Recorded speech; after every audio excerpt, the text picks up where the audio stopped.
All right, gentlemen, good morning. Welcome. I'm glad that you are here with us this morning. If we have not had the chance to meet yet, my name's Stephen. I'm one of the pastors here, and this is our men's breakfast that we do the first Friday of every month. Some of you have heard this spiel every Friday that we've gathered, but I say it every time because I want to remind us about why this time's important. Y'all can spend your mornings, especially your Friday mornings, anywhere doing anything, and you probably have lots of commitments and things to be at. But prioritizing time for us to gather together as men of faith, I think, is one of the most important things that we can do. There are not a lot of spaces and places to have these kinds of conversations and then to hear from and to share with other men about what's going on in your life, especially as it relates to the intersection of your life and your faith. And so this time together is important because we learn from each other and we grow together and we strengthen one another.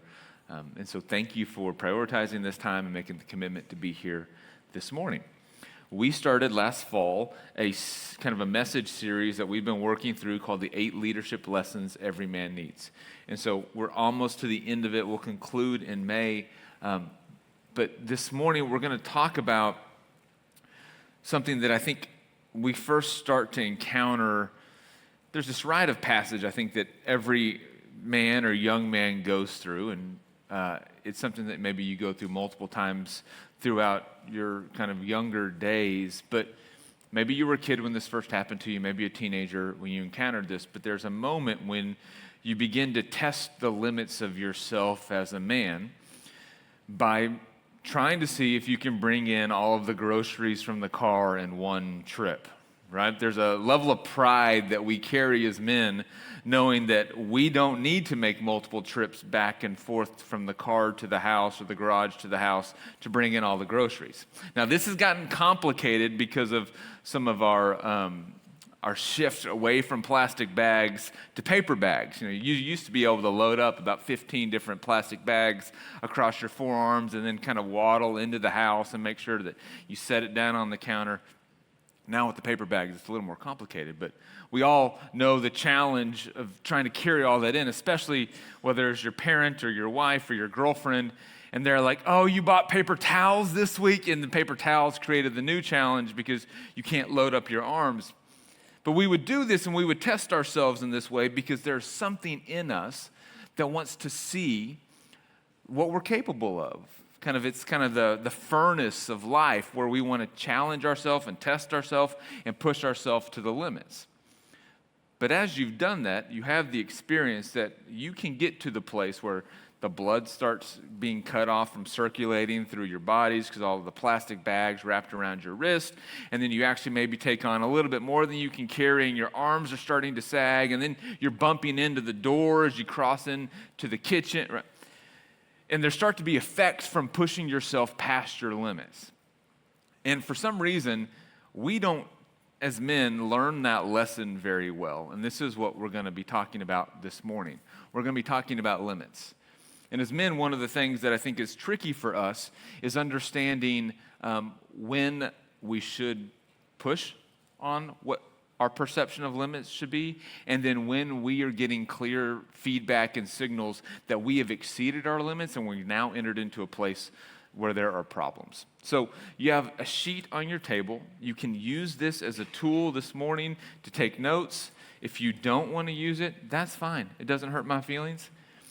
But this is ultimately to help you and aid you. And then on the back side are some questions that we'll use in discussion here in a little bit. So kind of the idea that we're going to be talking around and wrestling with this morning is this one. Great leaders know how to live within their limits. And I think right off the bat, maybe some of us, especially if we've accomplished anything, we maybe bristle against that because we pride ourselves on being someone who has continually exceeded the limits that either we have placed upon ourselves or others have placed upon us. And I think what we are talking about is the different use of the word limits. When we take pride in the fact that we have exceeded our limits, I think really we mean the word expectations. We have some set of expectations we've placed on what we can achieve or accomplish, or other people have placed expectations on how high we'll climb or the type of husband we'll be, or parent we'll be, or friend that we'll be. Maybe it was, in the sports world. That's a different use of the term limits. I think that's more in the line of expectations. The language that we're talking about and the limits that I'm talking about are limits related to our soul, limits related to our humanity. And when we exceed those, it often comes at a cost to ourselves and a cost to the other people in our lives. And I think one of the best stories of someone wrestling and navigating the push and pull of their own human limitations comes out of the book of Exodus and from the life of Moses. Now, to catch us up on the story that we're jumping into is we're going to be in Exodus chapter 18. And this is the story of Moses leading the people of Israel out of captivity and slavery in Egypt. So they have left Egypt. They are kind of making their way through the wilderness. And they're starting to try to get organized as a people. And this is where our story is going to pick up in Exodus 18, verse 13. And let me read it to you, and we'll have it on the screens for you. It says, "The next day, Moses took his seat to serve as judge for the people, and they stood around him from morning till evening. When his father-in-law saw all that Moses was doing for the people, he said, 'What is this you're doing for the people? Why do you sit alone as judge, while all these people stand around you from morning till evening?'" Now, what's happening here is just like what happens when you have children. Maybe it's your own children, maybe it's friends of your child, but you have multiple people who don't really know how to manage themselves or their bodies in a confined area, and they start to bump into each other and have conflict. And then they need someone to mediate between all of the conflict that they have, right? This is what's happening. There's this whole group of people that Moses has led out of captivity and slavery. And now they're starting to have conflict with each other because it's like, well, no, my property line stops here. Or, no, that's actually my chicken. That's not your chicken. And there's starting to be all these disputes and conflicts among people. And so Moses, what he does is he sits a chair down and he sits in the chair, and then people just line up and present their challenges, their conflicts, their disputes, and he mediates and tries to resolve all of the issues. Well, his father-in-law is watching all of this happen, and he's got some feedback. He's like, "Why are you doing this way?" This is what Moses says in response. See if maybe this sounds familiar to you. Verse 15, Moses answered him, "I'm doing this because the people come to me to seek God's will. Whenever they have a dispute, it is brought to me, and I decide between the parties and inform them of God's decrees and instructions." Now, here's the first thing that we have to recognize when it comes to living within our limits. Ignoring your limits makes you the limit. If you want to put in the word lid or bottleneck or ceiling, but this is what's happening. Moses decides upon himself that he's going to be the singular and sole arbitrator and mediator for all of the people. Independent of how that's actually impacting him and ignoring perhaps the effect that it's having on the people, Moses puts himself as the bottleneck to all of the disputes that are happening amongst the people. Think about all the ways that we do this in our own lives, right? And most of it we enter into, I would assume, to be with a kind of benevolently, right? We're talented, we're good, we're capable, we're strong, right? We're men, we love this. And so we're like, yeah, I'll take care of it. I'll do it. Yeah, I'm happy to take care of it, right? And then we just keep adding on, and we keep assuming more and more responsibilities, like the grocery bags. We just keep loading them up on our arms and loading them up on our arms.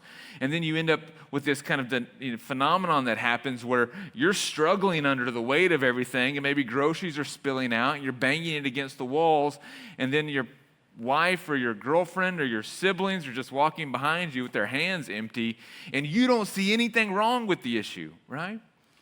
Because we're so inclined to put it all upon ourselves. But that makes us the lid. This is one of the things that I struggle with here at the church. I can accomplish a lot. I take pride on the fact that I'm pretty good at my job. Well, the problem is I'm good enough at my job that I just assume that I should be doing it all. Well, we're limited in how much that I'm going to ever be able to do as a church. If everything runs through me and everything is dependent upon me, then the church will never be bigger than me. The same is true for your businesses, your places of work, your families. If it all funnels through you, then your capacity and your limits determine the limit for the entire system or organization. So this is what happens next. This is in verse 17. Moses' father-in-law replies to him.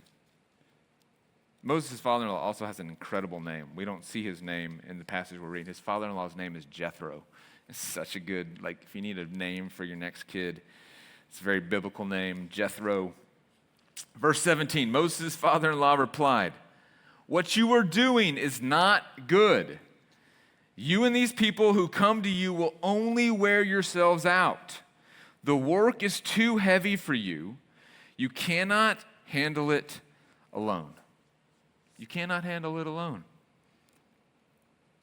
This leads us to kind of the next thing that we see as we are learning to live and lead within our limits. Ignored limits have unavoidable signs.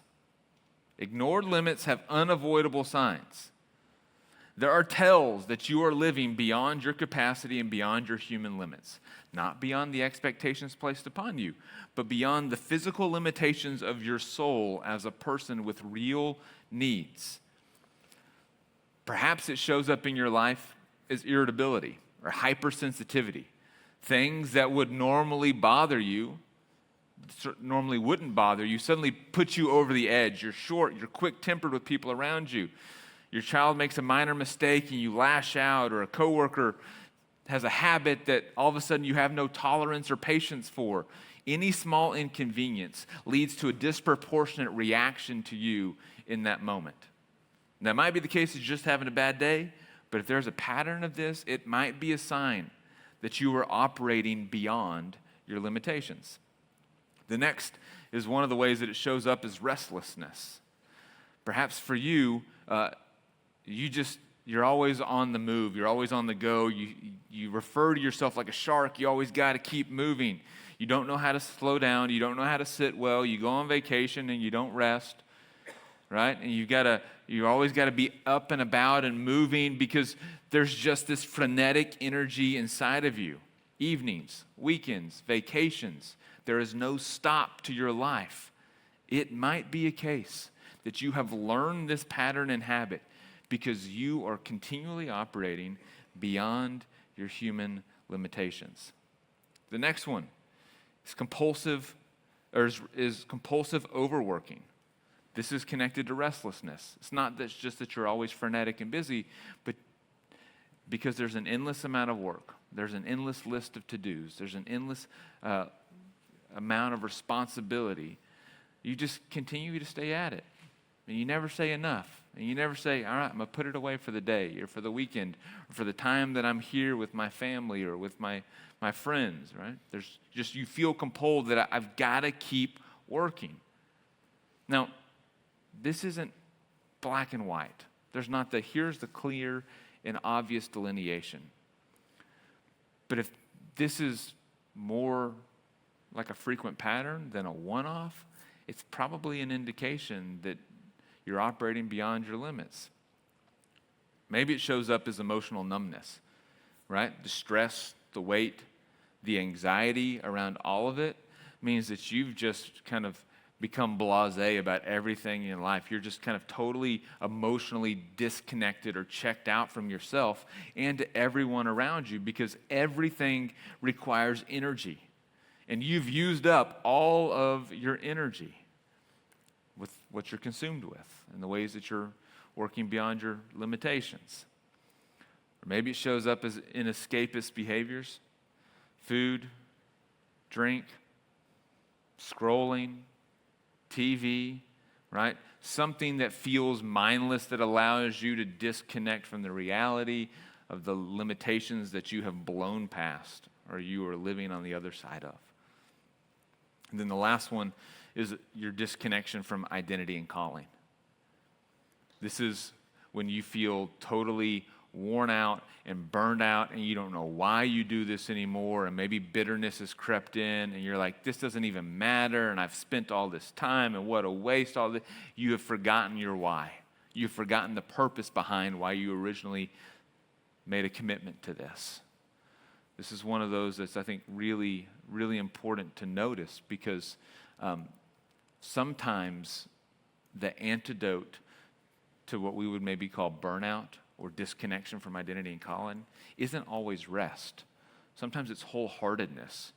What is the way that I can engage in this work in a way that is honoring to my human limits, my human kind of needs? And when we disconnect from that, then we end up worn out and dried out and brittle and bitter. And this is not how we're called to lead and live.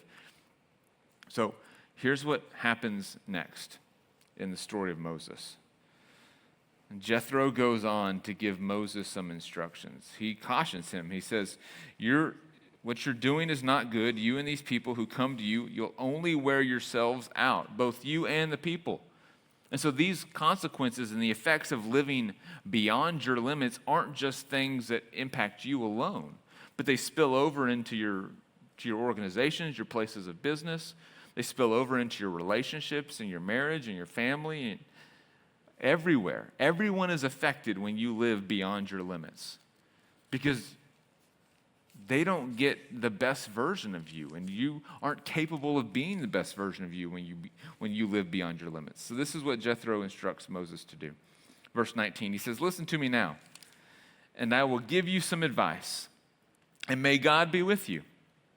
You must be the people's representative before God and bring their disputes to him. He's not denying the role and the calling that Moses has on his life. He's not saying, you know what, let's just find somebody else to do it. You just take a load off over there. He's saying, no, you've been called to this. There's an amount of this that has to stay on your plate. This is the seat that you sit in the organization. This is the role that you play in your family and your friends. That can't be passed to anybody else. But it doesn't mean it's all yours to do alone. Verse 20, teach them God's decrees and instructions, and show them the way they are to live and how they are to behave. This is part of what Moses is called to do. But here's the pivot. But, in verse 21, but select capable men from all of the people, men who fear God, trustworthy men who hate dishonest gain, and appoint them as officials over groups of thousands of people, hundreds of people, 50s, and 10s. This is kind of one of the first examples of organizational management that we see coming out of Scripture in delegation, empowering other people to carry the load with you.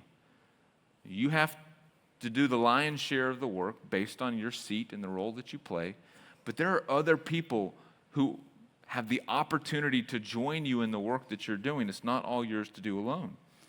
Verse 22, have them serve as judges for the people at all times, but have them bring every difficult case to you. The simple cases they can decide themselves. That will make your load lighter because they will share it with you. I've heard this from kind of different leaders, and the percentage always changes, but I've heard, at least organizationally, that if somebody can do something 50% as well as you, let them do it, so that then you do the thing that really is only yours to do. Some people say 80%, choose your own percentage, but I think the principle still remains, is when we hoard everything, we limit what we can hold and carry. This is the lesson that I continue to learn and relearn in my own leadership here at the church. It's hard to know when to let it go and when to do it, but I think we see the principle here. Now, verse 23, this is kind of how it ends. If you do this, and God so commands, you will be able to stand the strain, and all these people will go home satisfied. This is the promise at the end of learning to live within your limits, is you can withstand the strain. It becomes something that's endurable, and you can continue without kind of a premature exit from the season, whether forced or, voluntary. And then what happens to the people? It blesses and benefits the people who are impacted by your leadership as well. Everyone will go home satisfied. And then it says this, verse 24, Moses listened to his father-in-law and did everything he said.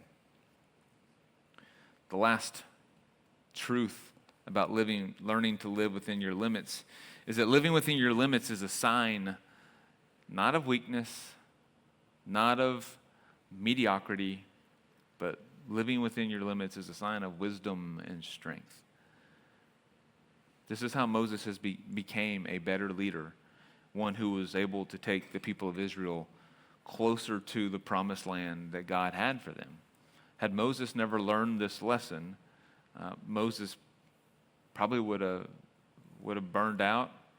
There would have been greater conflict and strife within the people amongst themselves and with Moses, and they probably never would have gotten to where God wanted them to go.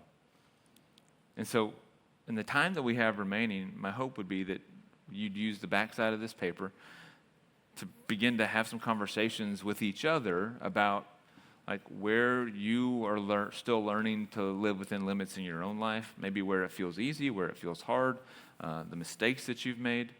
One of the things that I'd love for y'all to do as I turn you over to discuss is just take a moment, even if you feel like you know everybody at your table, would you just introduce yourselves, and then we'll spend the next bit of time in conversation. All right, thanks.